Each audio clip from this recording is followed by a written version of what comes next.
Allah itu mau mengampuni dosa-dosa saya enggak. Karena bukan hanya 1-2 orang yang saya bunuh, mungkin bisa dikatakan ratusan orang. Karena pembunuh bayaran kan dia dikasih duit, dia jalani pekerjaannya. Saya tanya, loh kenapa Bapak Ibu kok enggak jadi sholat? Wah gimana Pak, ini imamnya sama makmumnya tatuan semua. Terus apakah enggak boleh? Alif Lam Mim.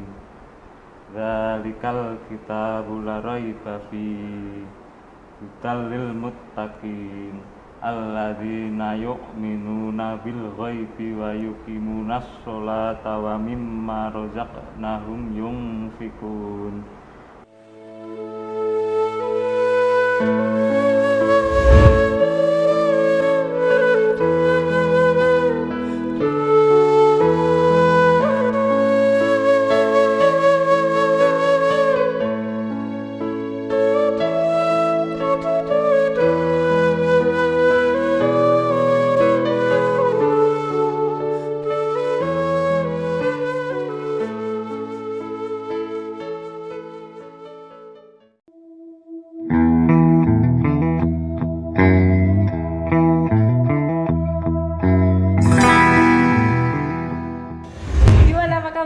Alhamdulillah baik.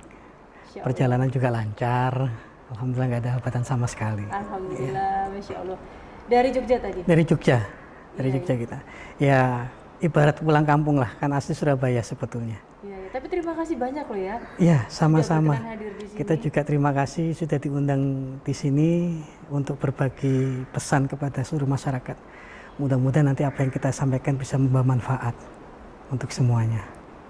Anda ini kan pendiri pesantren ya, di dalamnya ini diisi oleh 80%-nya anak-anak atau orang-orang dewasa yang notabene itu tersisihkan gitu Kang. Benar itu? Iya, jadi kalau pendiri bukan saya ya, kalau pendiri kan istilahnya tukang bangunan, lebih tepatnya kita diberikan amanah. Iya kan, karena pada prinsipnya kita, Allah itu maha bois Mbak.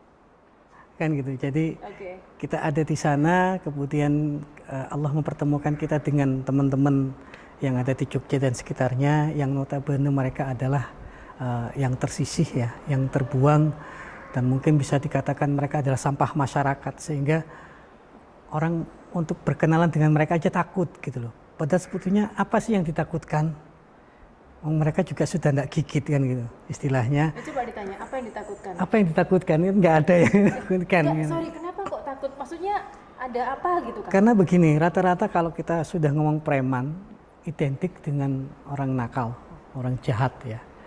Mereka yang suka mabok, mereka yang suka ya hidupnya bebas lah. Tapi sebetulnya di sana kalau kita mau menggali lebih dalam, mereka sebetulnya butuh pengakuan.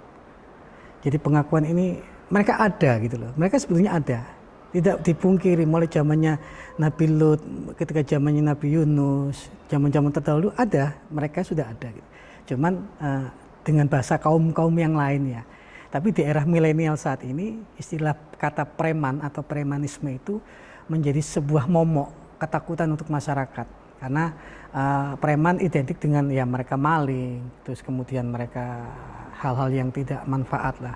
Nah, dari sini kita dan teman-teman merangkul, kemudian saya punya gagasan, ayo bagaimana caranya supaya teman-teman yang ada di jalanan ini kita rangkul gitu Mbak.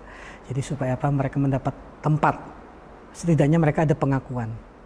Ketika mereka sudah diakui, oh ya mereka ada, lantas dikemanakan mereka gitu. Nah, kita ajak mereka untuk masuk ke dalam kita. Hanya sebuah simple, sederhana kok.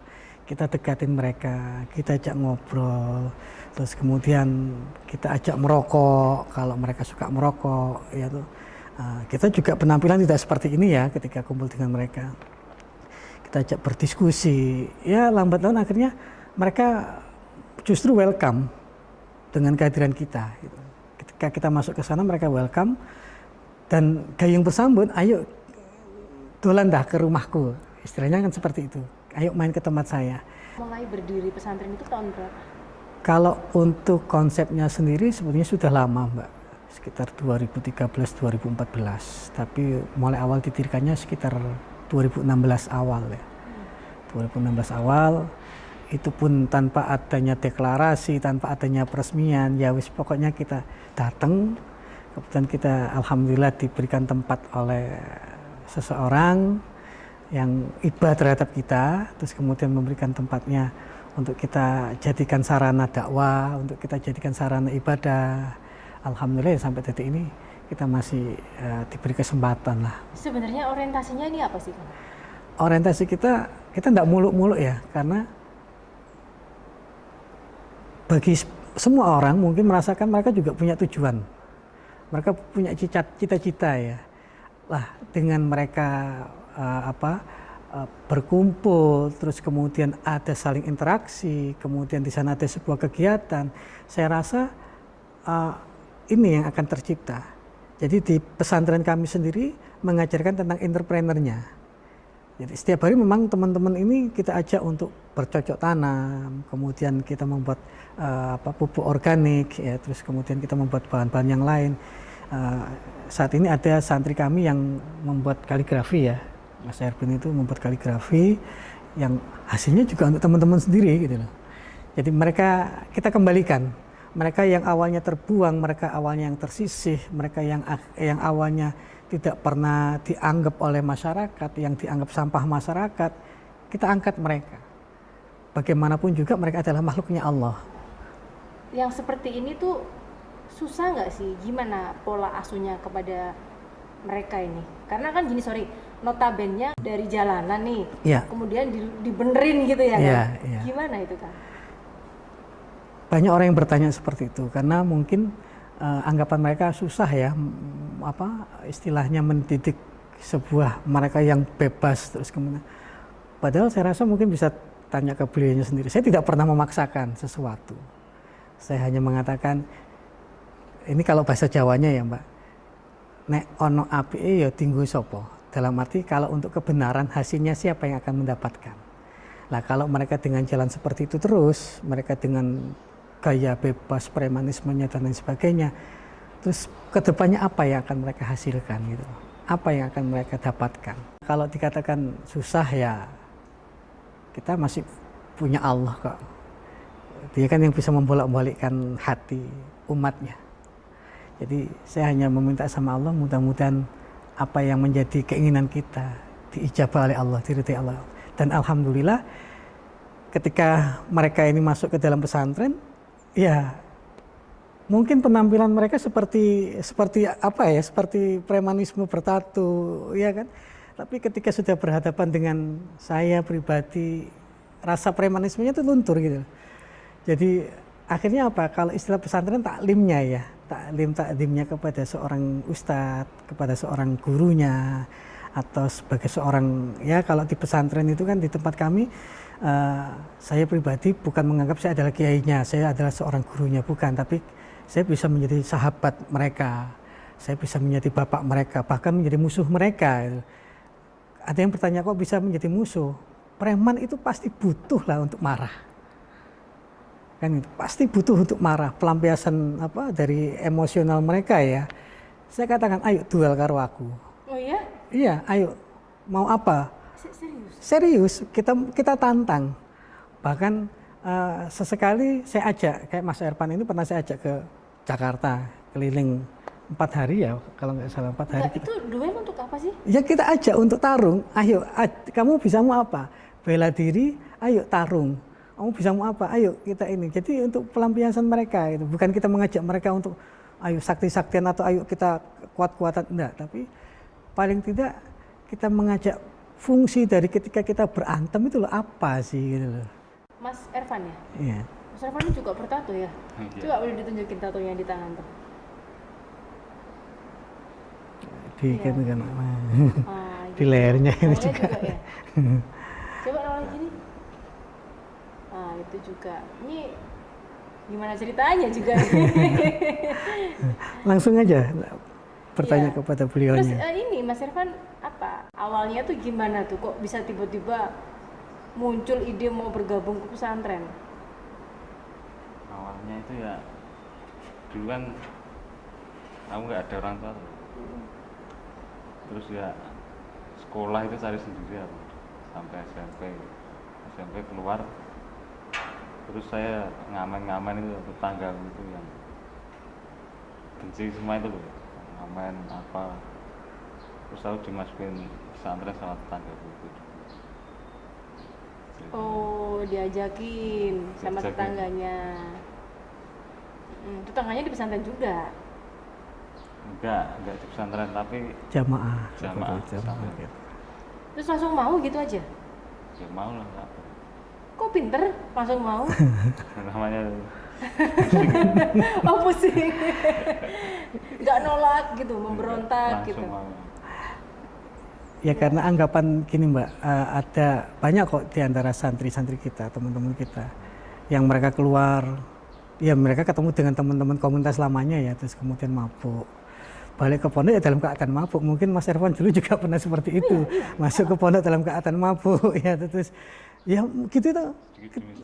Iya, akhirnya lambat laun mereka ya ketemu dengan saya, mereka sungkan, ya mereka jujur gitu loh. Yang saya akui salut lah terhadap mereka, kejujuran. Itu yang perlu kita angkat topi ya.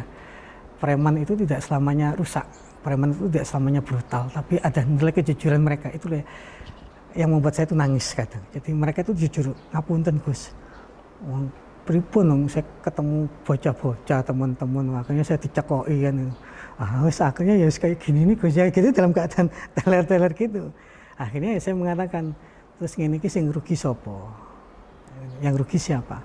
Orang pusing, orang yang sakit kepala itu bagaimana caranya cari obat supaya tidak sakit kepala. Lah kowe sing ora lara sirah yang tidak sakit kepala, yang tidak pusing ngapain cari pusing? Saya kan cuma gitu. Akhirnya ya mereka iya. Kebalik kan gitu. Ya orang yang sakit kepala aja bagaimana caranya cari supaya tidak sakit kepala ya. Mereka kok yang sehat malah cari pusing, cari ini ya, mungkin yang dirasakan Mas Ervan seperti itu Mbak. Terus kayak siapa nih, Mas Ervan misalnya ya, atau mungkin kawan-kawan yang lain, Iya.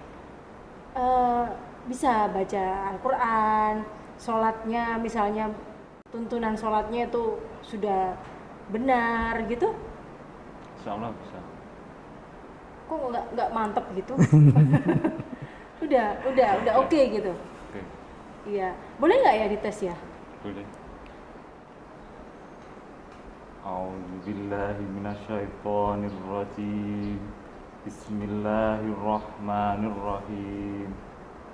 Alif Lam Mim.